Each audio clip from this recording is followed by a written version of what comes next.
Welcome to the deep dive. Today, we're looking at a fascinating set of reports on the really rapid emergence of the new African Gold Alliance, or AGA. Hmm. And our mission here is to get past the headlines and really dig into what seems to be a revolutionary goal, creating a parallel monetary system, all built on Africa's huge gold reserves. And this deep dive is so necessary because the sources, they don't frame this as just a trade agreement. They call it an ideological challenge to the global financial order. That's strong language. It is. I mean, some are even calling it the beginning of Africa's second liberation. So we're talking about a calculated move for true economic sovereignty. Which means the stakes are incredibly high. So the core mission for us today is to really understand the mechanics. How does this alliance actually plan to reduce reliance on the US dollar and, redefine its own place in the world? Well, the why is Hmm. it's rooted in decades of instability. I mean, the sources are clear.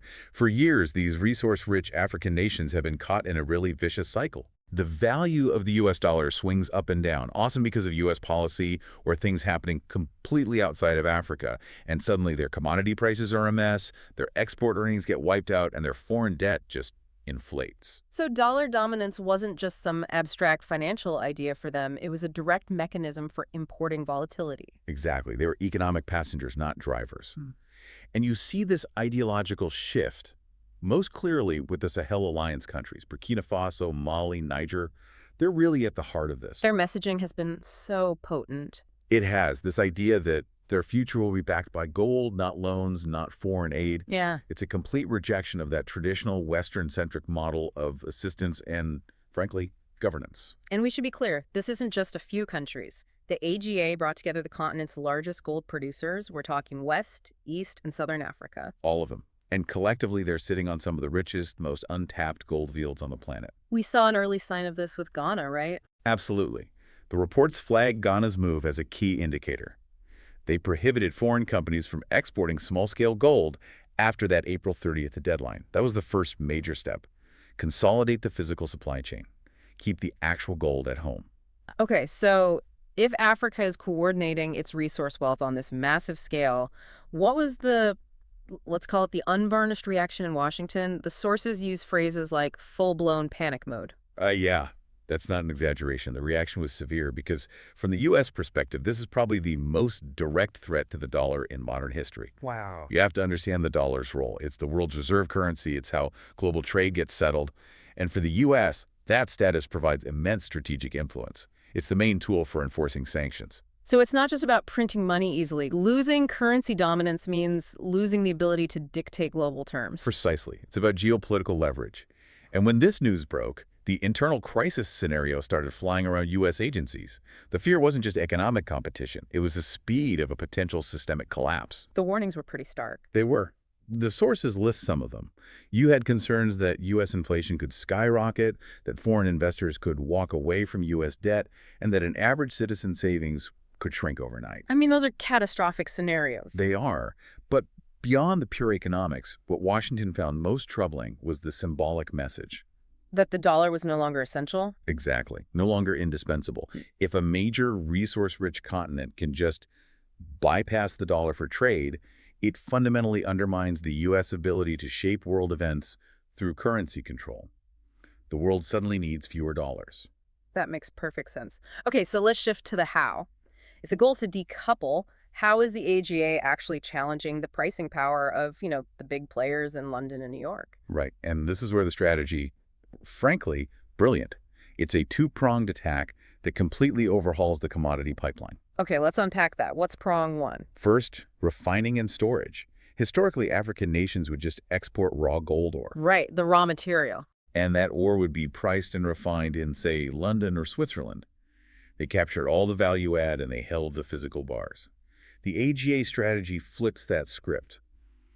Now, member states coordinate production, they refine the gold on the continent, and they store a huge share of it locally. So the collateral, the actual gold, is physically there, bolstering their own financial institutions. They're capturing the whole value chain. The whole thing. They're not just selling the raw ingredient anymore. They're selling the finished product valued on their own terms. But how do they decouple the price? That's always been the anchor to the Western system. And that's the second and probably most disruptive part of the strategy.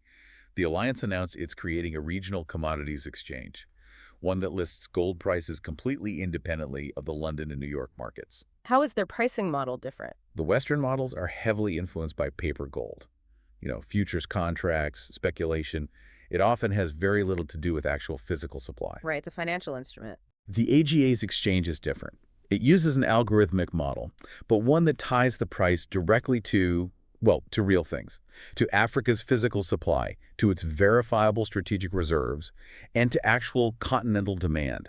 It creates a price floor based on intrinsic value, not paper volatility. To do that, you'd need entirely new financial plumbing, something that bypasses the dollar settlement system completely. And they built it. They established a joint African financial authority, which acts like a central bank for the alliance, just managing these gold reserves. But the real game changer is the gold-backed digital currency. Okay, walk me through that. Is this just another stablecoin? It's much more structural than that. I mean, this digital currency is stable because every unit is backed one-to-one by physical gold held by that joint authority. It uses blockchain for secure, transparent transactions. And here's the key part. It completely eliminates the need for anyone using it to convert into US dollars to settle a trade. And this isn't just a proposal. The sources say this was formalized. Absolutely. The commitment is real. We have confirmation that the Naragasera gold coin was legally recognized as the foundation for this new system, and is set to go into effect on January 1st, 2026. This is a legally binding structural shift. What exactly is the Naragasera coin? The sources just mentioned the name. The Naragasera translates roughly to New Gold Era, and you shouldn't think of it like a physical coin in your pocket. It's the legally defined sovereign unit of account. It's the anchor. The anchor for the digital currency. Exactly. Every digital token represents a legal claim on a specific verified amount of gold sitting in a vault on the continent. It provides the trust and the regulatory foundation you need for global trade. Okay, and this is where the story explodes onto the global stage, the domino effect. Because this wasn't just contained to Africa. Not at all. The support from other non-Western powers was immediate and very strategic. Countries like China and India jumped in, offering technological upgrades for refining for the digital currency system. And what's in it for them? For Asia, they get stable, direct access to gold markets outside of Western control. It's a way to bypass potential future sanctions risk. And the Middle East. Financial hubs there move very quickly to integrate the African digital currency into their own systems. It's a major step toward diversification and really a multipolar financial world. Which leads us to what the sources say is Washington's biggest fear, this model spreading. That's the nightmare scenario for them. Are we going to see South America organize a similar bloc around lithium or copper? What if Middle Eastern oil producers start accepting gold-backed payments for oil? If energy and vital metals start being settled outside the dollar? The dollar's role as the foundation of global trade just shrinks incredibly fast. And that has massive geopolitical implications, especially for sanctions. How so? Well, sanctions become much weaker.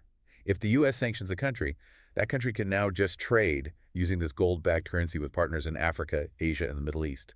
The U.S.'s strongest geopolitical tool, the weaponization of the dollar, is severely curtailed. And what about the impact on the ground, inside Africa? Did this filter down to the average person? It did. The sources highlight a huge psychological and economic shift. With their currencies shielded from these dollar shocks, they stabilized. People saw their purchasing power improve. And the investment narrative changed. Completely. Big infrastructure projects, ports, railways, industry are now being financed with gold-backed bonds and investment deals with Asian and Gulf states. Not with conditional loans from the IMF or World Bank that often come with painful austerity. So Africa went from being a price taker for its own resources to a price maker. And in doing so, they've ignited one of the most significant shifts in economic power in modern history. It's a masterclass in how controlling your physical assets lets you rewrite the rules of the game. It's clear this is a deep structural economic change. But the sources also note something else happening in parallel. As this financial independence grows, these nations are also reducing their reliance on Western military cooperation. They're forging new security partnerships, again, with Asia and the Middle East. And that raises a really important final question for you, the listener, to think about. If this financial sovereignty is what enables true regional integration and strategic independence, does the success of the Gold Alliance end up rewriting the rules for global security alliances too?